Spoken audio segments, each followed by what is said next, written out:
keza nine mushitsi ariko iyo nayanga no bavuga ngo ari igenge ino nebe nuyanga God have mercy upon us. ukozwe mu mashu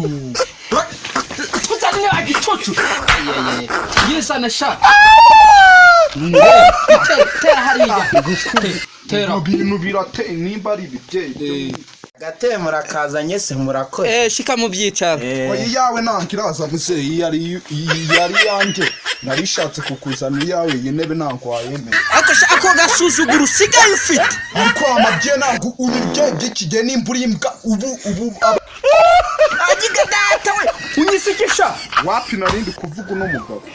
You get it? nuwuhe mugabo uri If you don't get kubira it, forget about it. umugabo uza kuvumba abantu batana mutubiye saa I want problems. ninde waje kuvumba hano umugabo ufite urutwe rutukura n'ikibuno cy'inka se ninde wamuyoboka ko narinje gusura so se sha ninde wakubwiye ko nje kuvumba bya bindi by'ibijumba sugira ngo sinabyibagiwe mwagiye mwubaha abakuru ko oya ninda ni niba bagize wagiye ubaha ariko kutaza gusura abantu saa sita z'igihe umusirimu nkanje umeze ucya ngo naje kuvumba umusirimu vumba niko warwavumba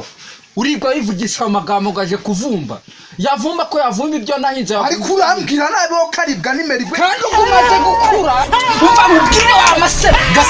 gasenyuka wabye niko wacyahiwe niba wumva ibyo rimaze kubyimba ndakubwiye ngo ndagushakira ihema ushaka iwawe nimba iryanjye ryarabyimbye asubwe ryari ryaryenye nimba wakuze